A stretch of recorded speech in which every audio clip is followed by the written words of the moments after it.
In this lecture, we're going to talk about the International Phonetic Alphabet, phonetic transcription, and the linguistic description of words, specifically learning to identify morphemes. As we saw in the previous lecture, English has many instances where one sound can be written two different ways, and where two sounds can be written the same.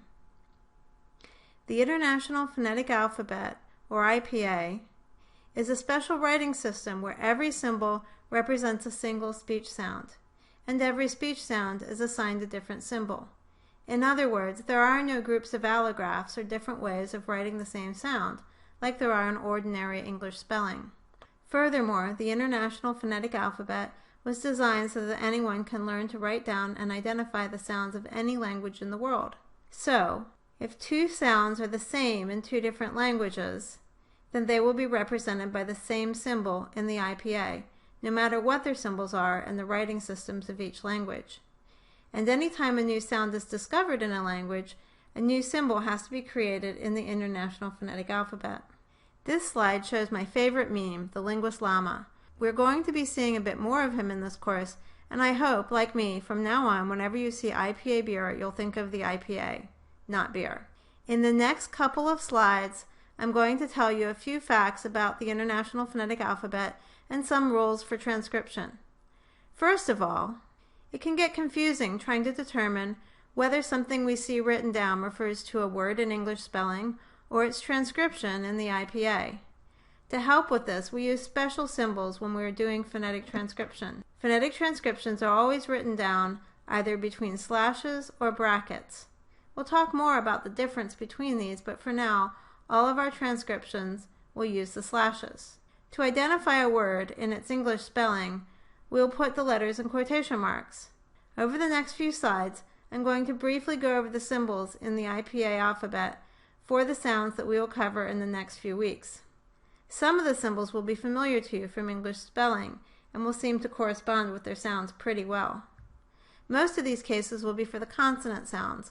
However, there will be many new symbols that you must learn to recognize and learn the symbol-to-sound correspondence for. You also need to learn to write these symbols correctly in handwriting.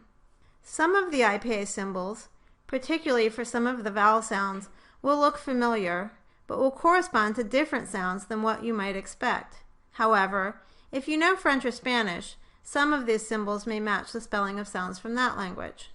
Many of the symbols may be new to you, and it may require some effort to learn to make them correctly in handwriting.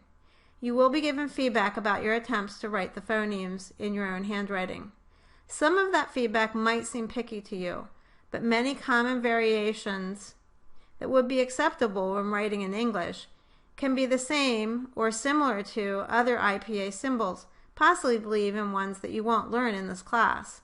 Therefore, an unclear or messy version of the written phonemes might be confusing to a reader of your transcriptions.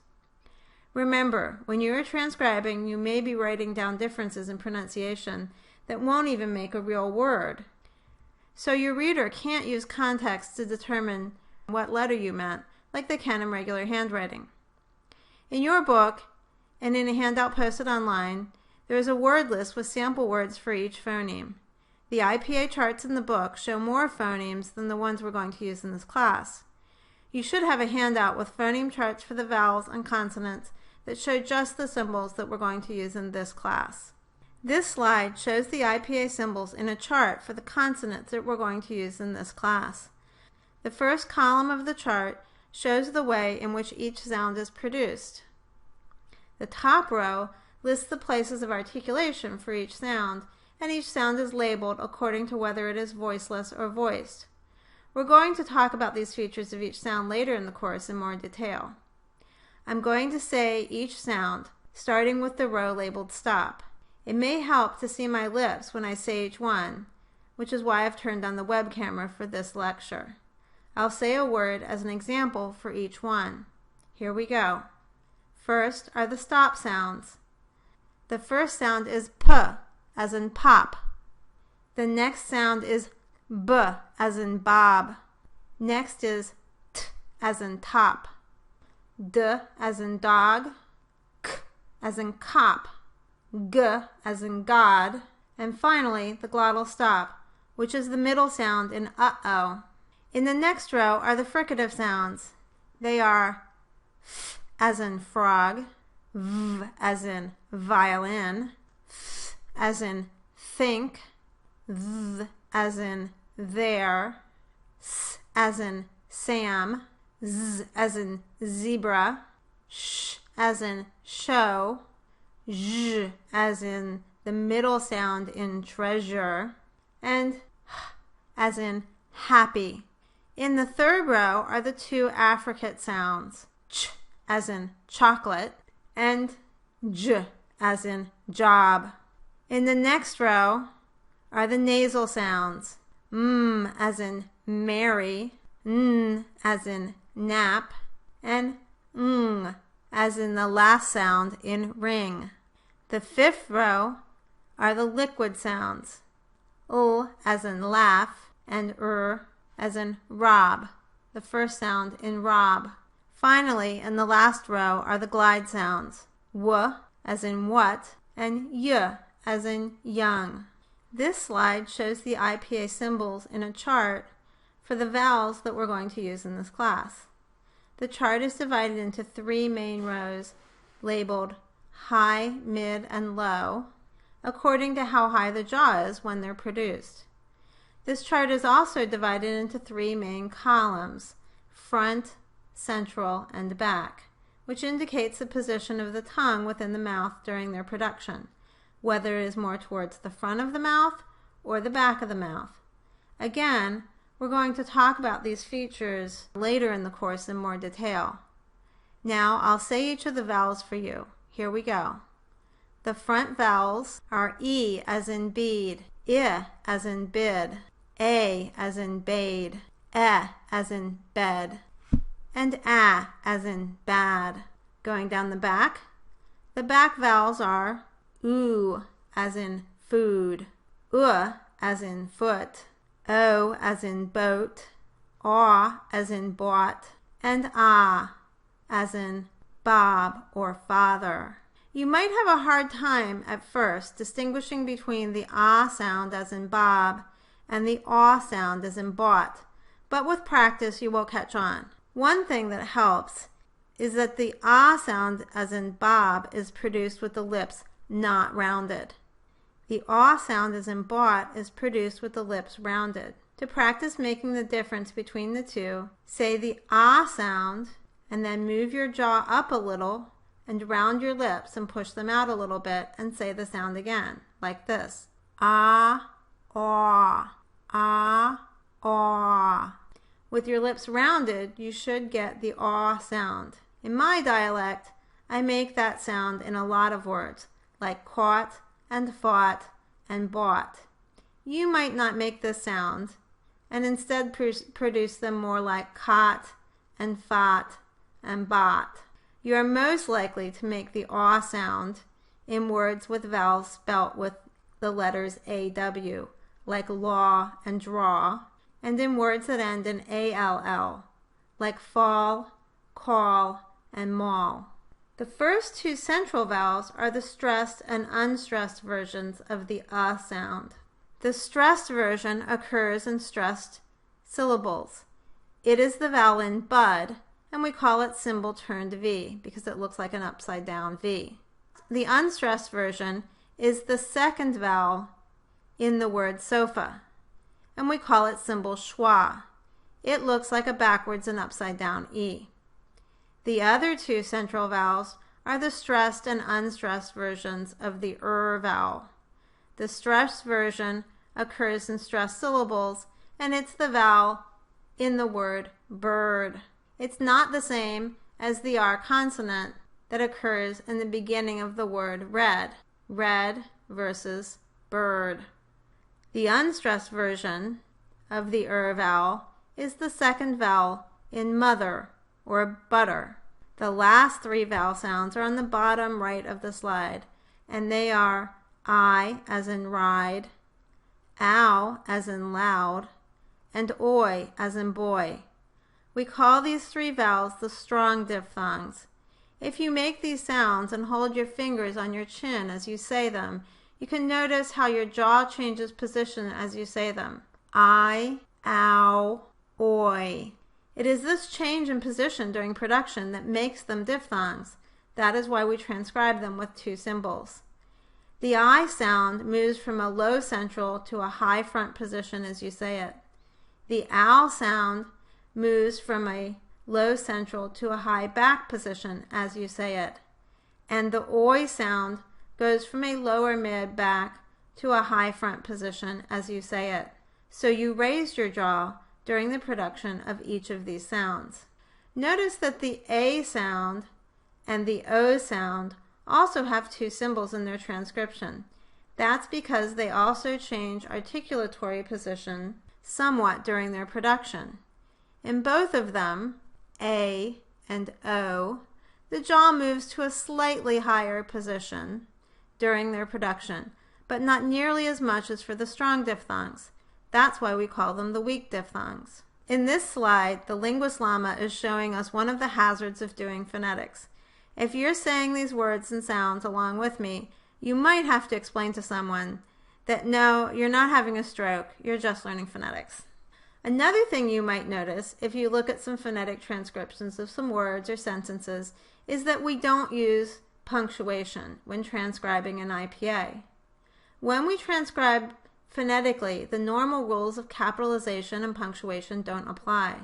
So we don't use periods, question marks, uppercase letters, or any of that. That's because the function of punctuation is to indicate things that we communicate in spoken English by changing our pronunciation, but which you can't see when words are written down.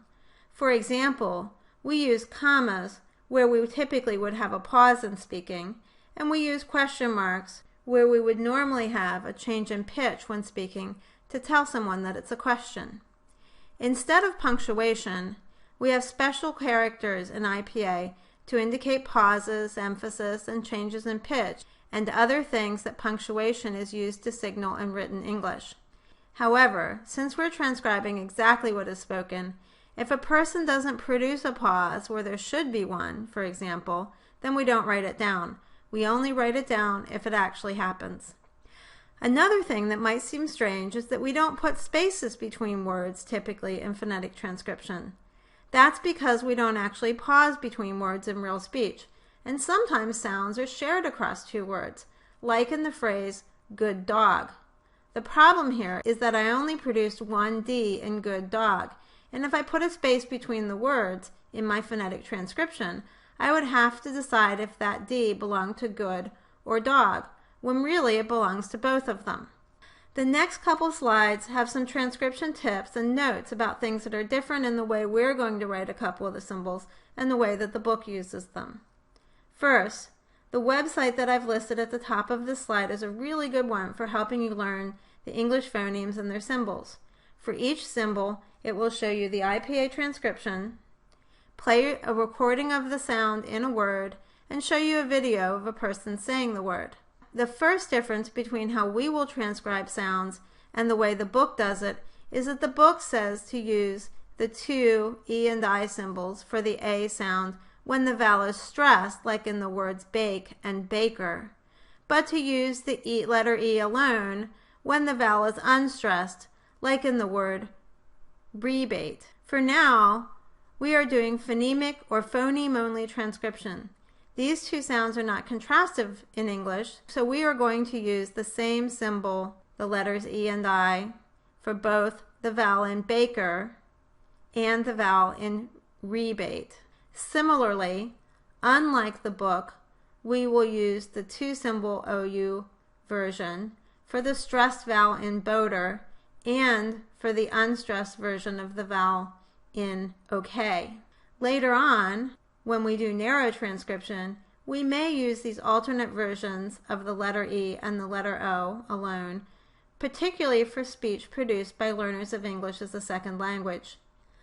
Like the book, however, we are going to use a different symbol for the stressed sound, like in the word ba, than for the unstressed sound, like the second vowel in the word sofa.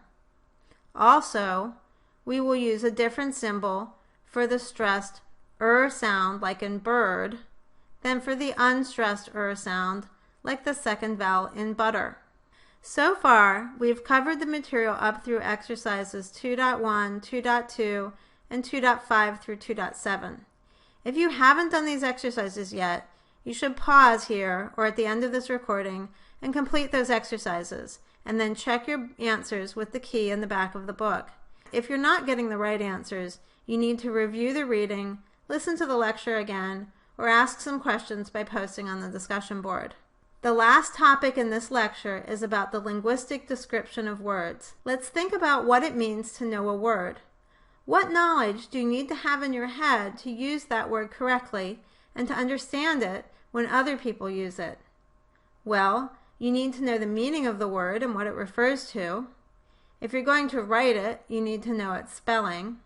You also need to know what sounds or phonemes the word is composed of so that you can recognize it when you hear it, or so that you can pronounce it correctly. And you also have to know its grammatical function so that you can use it correctly in a sentence. All of this knowledge makes up part of what linguists call your linguistic competence, or your knowledge about your language. Linguists try to identify and write down all of our knowledge about language. They've noticed how larger pieces of language can be broken down into smaller pieces. For example, the spelling of a written word can be broken down into smaller pieces called letters or graphemes. The pronunciation of a word can be broken down into different speech sounds or phonemes. Similarly, the meaning of a word can often be broken down into parts too. Each part has a separate meaning. For example, the word cats can be broken down into two meaning units.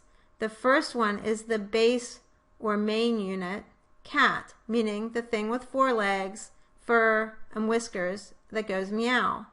And the second part is the S part, meaning more than one or plural. So to summarize, the distinctive letters that make up a word in its spelling are called graphemes. The distinctive sounds that make up a word in its pronunciation are called phonemes. And finally, the distinctive pieces of meaning that make up a word are called morphemes.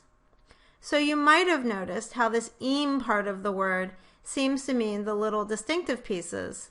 So, graph means writing, phone means sound, and morph means the word form.